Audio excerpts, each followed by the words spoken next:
Ao ser edificado por Moisés, o tabernáculo, o santuário, aquele que acompanhou o povo de Israel no Êxodo, ficou claro que havia um santuário celestial, que serviu de modelo para o terrestre.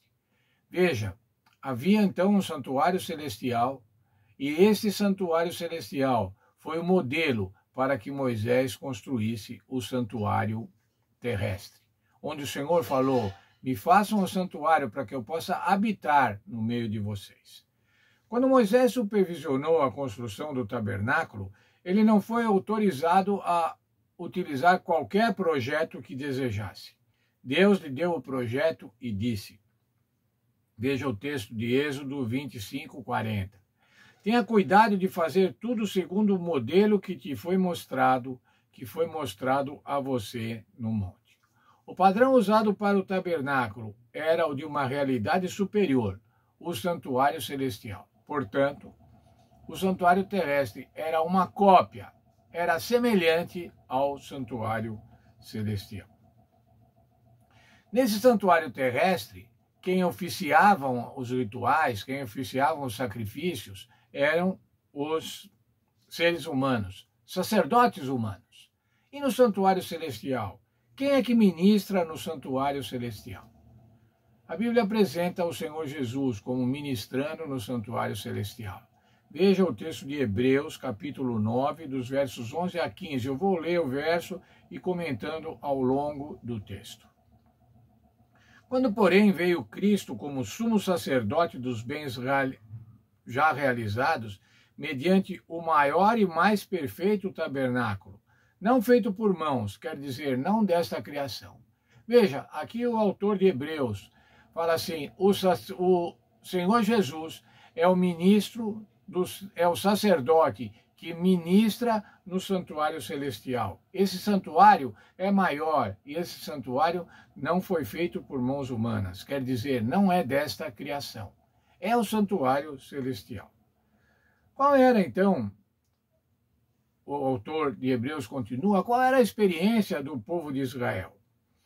Não por meio de sangue de bodes e de bezerros, mas pelo seu próprio sangue, entrou no Santo dos Santos uma vez por todas, tendo obtido eterna redenção. Aqui ele vem falando sobre o dia da expiação, quando o sacerdote entrava no lugar santíssimo do santuário terrestre. Portanto, se o sangue de bodes e de touros e a cinza de uma novilha aspergidos sobre os contaminados os santificam, quanto à purificação da carne, muito mais o sangue de Cristo. Veja, os sacrifícios animais, os sacrifícios feitos no santuário terrestre, era para purificar o pecado. Mas eles não purificavam o pecado, eles apontavam para o Senhor Jesus, para o sacerdote do santuário celestial. Apontavam para o sacrifício do Senhor Jesus. Este, sim, purificava os pecados. Então, pela fé nesse sacrifício futuro, os hebreus tinham os seus pecados purificados. Cada objeto, cada coisa do santuário terrestre tinha a ver com a missão do nosso Senhor Jesus Cristo. Nós podemos ver lá no livro do Apocalipse as menções aos objetos do santuário terrestre. O candelabro, por exemplo, em Apocalipse 1, versos 12 e 13. A sala do trono, em Apocalipse 14, ou melhor, Apocalipse 4, versos 2 a 5.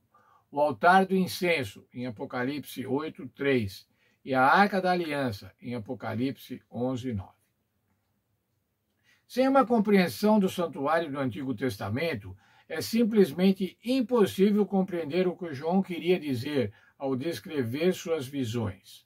Segundo Paulo, a experiência de Israel aconteceram com eles para servir de exemplo e foram escritas como advertência a nós, para quem o fim dos tempos tem chegado. Texto de 1 Coríntios 10, verso 11. Portanto, o que acontecia com o povo de Israel, a maneira como era oficiado no tabernáculo, os objetos do tabernáculo, eles são para nos ensinar, para ensinar a nós, que, como diz aqui o texto de Paulo, estamos no tempo do fim. Mas vamos ver agora, vimos a experiência de Israel era sacrifício de touros, de bodes, de cordeiros, e agora o sacrifício de Cristo. verso 14 de Hebreus 9. Muito mais o sangue de Cristo, que pelo Espírito Eterno a si mesmo se ofereceu sem mácula a Deus, purificará a nossa consciência das nossas obras mortas, para servirmos ao Deus vivo. Como é que podemos servir ao Deus vivo? Através do sacrifício de Cristo.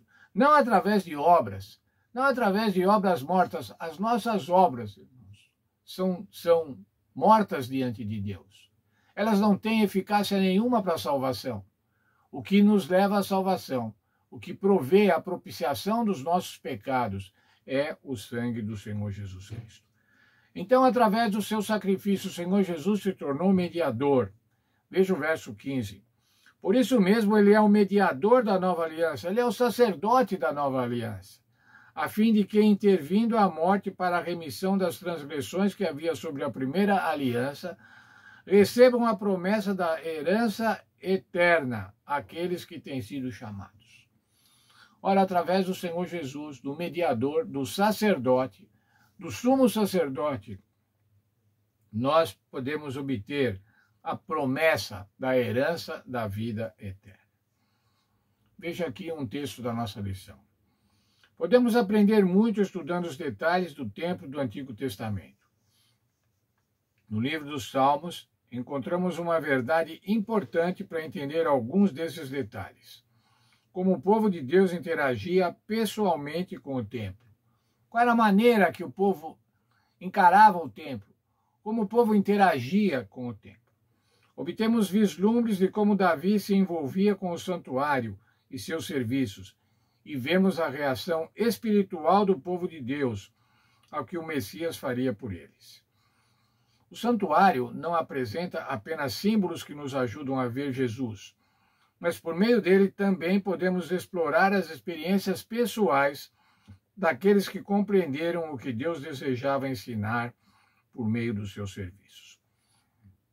Assim, podemos tirar lições para nós mesmos em nossa própria experiência com o Senhor.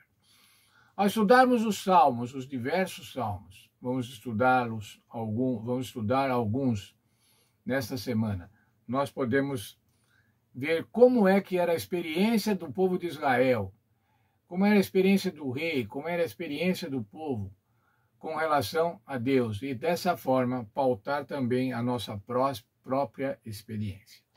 Por exemplo, se olharmos o Salmo 122, que fala da casa do Senhor, alegrei-me quando me disseram, vamos à casa do Senhor. Lá eu encontro paz, lá eu encontro alegria, lá eu encontro segurança, louvor, juízo. Quando nós nos aproximamos, quando nós adentramos na casa do Senhor, na casa do Senhor aqui, nos nossos templos, ou na casa do Senhor espiritualmente, nós encontramos alegria, paz e segurança. Deus esteja com cada um de nós e que essa expressão, alegrei-me quando me disseram na casa do Senhor, seja a nossa expressão, seja a nossa experiência, nos alegrarmos quando vamos à casa do Senhor, nos alegrarmos quando abrimos a Bíblia e ouvimos a palavra do Senhor. O Senhor quer que nós tenhamos paz, o Senhor quer que nós tenhamos alegria.